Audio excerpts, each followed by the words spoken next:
Hello y'all out there on YouTube. This is Rob from Rob's Nerdy Knives. And today I wanted to talk about 5 knives in my collection that I probably would never give up. But before I start, I have a caveat. I have this one exception, or 2 exceptions really. These are the 2 knives that my wife gave me for anniversary presents. So I could either count these 2 and then 3 others, or the 5 knives that are my favorite in my collection that I probably, if I had to sell all my knives and I had to choose 5 knives in my collection to keep, what would the 5 knives be? Well, I will do these 2 and explain them, and then 3 others, but then I will do a total of 5, not including these 2. So it's kind of 7. I get it. It's not really 5, but these 2 are really exceptions. They're anniversary gifts. They're gifts from my wife. This is the Paramilitary 2. This is the Spyderco with the Arctic scale scales that I put on there, Arctic Storm fat carbon scales that I put on there. Really, really fantastic little knife. I really enjoy this knife. My wife got this for me for our anniversary, so it's very special, and it's something that I definitely will keep and never sell, but I really do like this knife here a lot. This Spyderco Paramilitary 2. So that's one that I'm not ever going to get rid of. And then the second one is the Protect TR3. And I put a deep carry clip on there. I'm still debating whether I like that or not, or if I can go back to the regular clip. I do like the deep carry clip. I believe I got this from Lynch. Really nice. This is the automatic from Protect with the MagnaCut blade. And so that was what was special. She got me this TR3 with MagnaCut blade, and it's got this lock on there so I can lock it open, and then it can lock it closed, which is always nice if you have small kids around, or you're ever worried if you're going to carry it somewhere where you might depress it and you don't want it going off. But again, she bought me this knife as a gift for our anniversary, so I would not get rid of these 2. So these 2 right here are going to be pretty much either my first 2 that I will never get rid of, or the 2 exceptions to the list. So I'll put these 2 up here at the very top, and we'll kind of bring in the rest a little bit, all right? So if I was going to add just 3 along with these, I guess the other 3 that I would bring into my collection right now would probably be my Enrique Pena Mula. This is the Enrique Pena Mula with the red fat carbon inlays and the Dama steel blade. This is such a beautiful blade, and I really enjoy carrying this. And I like carrying this a lot on Fridays because I do wear something red on Fridays, and I have kids in sports, and so many times I can't wear a red shirt like I typically do during the football and the band season. I'm typically wearing a high school shirt that supports the school and my kids. I have twin boys, and they're both in high school, sophomores, so you know, you got to support your family first. But in order to support the military, I still like to wear something red. And this is one of them with the red fat carbon. I really like that a lot to carry this. And then especially with the Dama steel. The Dama steel blade is just gorgeous, just really nice blade. So I really enjoy this knife a lot, and love carrying this on Fridays, especially. Oops, let's do that again. Oh man, failing there. But this is a fun blade. So that would be number 3 if we're including these 2. Excuse me. Then the next one right now on my list is going to be my Spyderco Shaman. I got this recently, but man, this has become a favorite. Do not ever want to get rid of this. Again, it is red fat carbon fiber. I found the scales and I thought this just would look so great with it. And I put on this EDC, or OCD for EDC CME. It's compression made easy attachment. You put it on the compression lock. It's really nice because you can work the compression lock, and then you can also do it left-handed, right? So that's really nice. And that's, I think, what he did originally was for lefties. But this is such a great blade. The thick blade on this thing. I love carrying this and using this blade. It's so sharp. This one is an LMAX steel. I don't know if you can see that. Let's get that light on there. It's LMAX steel. Yeah. Oop, not that one. Let's do this one. Here we go. Yeah, LMAX steel right there. So beautiful, beautiful knife. I really, really enjoy this knife a lot. I love the shape, the contour on this. So this has become a favorite. I find myself carrying this knife a lot.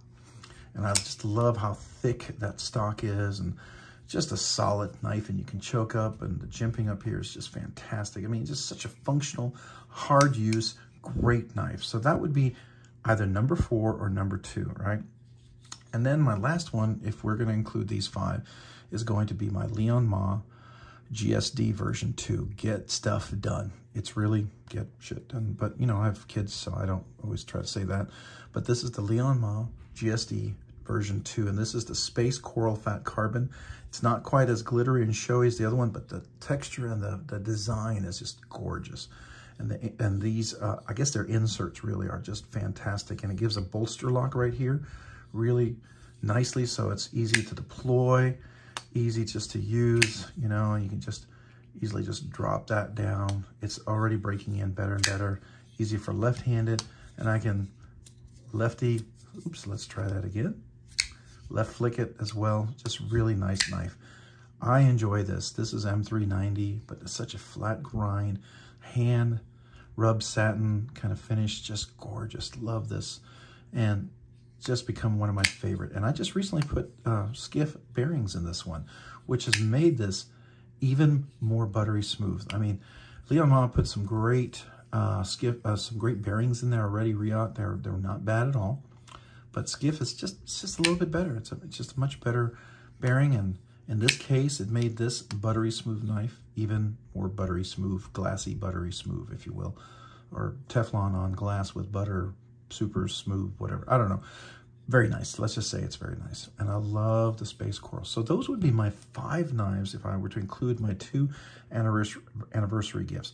So if we take these out and we have these would be my top 3 to add to this list. I think, let's move this over a little bit. I guess it'd be better like this.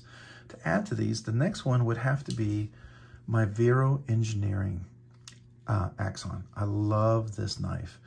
Gorgeous knife. I love the Wharncliffe blade on this puppy. Just really gorgeous. Let's flick that open again. There we go. Beautiful blade. You can see I use it. And yeah, I've sharpened this, so it is crazy sharp, and I can shave the hair off my arms with it, which I love to have a nice sharp blade. So I'm not an expert sharpener, but you know, I do strop this up on a leather strop very regularly, and so I like to keep it nice and sharp. And that's a lot of fun for me, and because I want to use my knife. I want to be able to use it when I need to use it. But this is titanium handles, the Wharncliffe blade, really deploys nicely, and it's, you know, it's a front flipper too. So, oops, man, I am having trouble tonight. You can front flip this puppy as well. So anyways, gorgeous, gorgeous little knife. I would say that would be probably number 2, 3, 4, and 5. 5 being, you know, the most favorite right out of my list. And then to add another 5th one, right now, it's going to be my Andrew Demko 80 20.5 with the titanium scales with the CPM 3V steel. Just a fantastic steel, really tough, great corrosion resistant, sharpens up beautifully and can strop this beautifully. If I ever have any dullness, I can easily strop it right back up. But these titanium scales with the milled out design is fantastic. It just gives you the perfect grip. You can choke up on this with the jimping. I love using this as a hard beater knife, really. It's just fantastic. One of my favorites, and I love the shark lock. Just really great. This is probably the most affordable Andrew Demko version of it. I mean, yeah, someday I would love to get the USA-made one, but those are out of my price range. And if you all know, and you've watched any of my other videos, my knives are knives that I use. And I'm not saying people who have expensive knives don't use them. Don't get me wrong. But for me, for what I do, and my design and my style that I like, again, knife collecting is as unique as people are unique, right? So this is all what really drives your passion, what really gets you excited about knives. It's not about, like, there's one right and there's one wrong. But for me, I like nice quality knives that I can use and carry and not worry about, right? I mean, yes, this is probably a little more expensive knife. I will definitely take care of it, but I am going to use it. I'm going to cut boxes. I'm going to cut things with it, rope, whatever I need to, branches if I have to. If I'm out in the yard, you know, I'm going to cut things with this. Maybe fruit, maybe an apple, I don't know, but I'm going to cut things with these knives because I want to use them. And every one of my knives here, I will carry and I will use, right? These are not just for show. I have one queen save, really, or save queen, or queen save, whatever you call them. And that is my dad's knife. And I had a video on that one that he bought before World War II in Norway. So that's a special knife, probably not a super expensive knife, but because of, you know, where I got the knife, who I got the knife from, it's special to me, right? So that's a special knife that is definitely one that I'm going to keep. My boys have already asked if they get inherited. So, you know, it's a special knife, you know. I'm going to pass it another generation down. So it'll be a third generation type of knife and special, right? But these are the knives that I would probably right now be my 5 best. Will this change? Absolutely. If I find another knife, if I find another one that's just phenomenal, I'm sure it'll change. I mean, this was a recent addition, not say recent, like, you know, within the last year. So definitely a really favorite one of mine. I got this one probably in the beginning of the year, so definitely a favorite one of mine. I got this in the middle of the year, so definitely a favorite of mine, and probably in the middle of the year. I forget when it first came out, but I got that pretty quick. And then this one, I love this one as well. Just a gorgeous, oops, I keep doing that. When I break it down, there you go. Come on. I know it wants to break. I know it wants to break in. It's just so smooth, but I love this. I mean, it's just, you have to feel this. It's just so buttery smooth in the way it closes. Really, really great knives. So what are your 5 favorites that you'd keep in your collection that you'd never get rid of? Why don't you let me know and maybe post it in the comments. Thanks for watching. And if you haven't checked me out on Instagram, I also have an Instagram account, robs_nerdy_knives as well. Check me out over there. And again, thanks for checking my video out today. And if you haven't subscribed, would you mind subscribing if you're watching this? I'd really appreciate it. And maybe a like would really be appreciated too, because it certainly will help me. I'm a young guy. It helps me to, young guy, and I'm not young, but I'm a young YouTuber, if you will, for starting out. And it would help me to know if any of this content is really of any value or interest to you guys. You guys have a great day.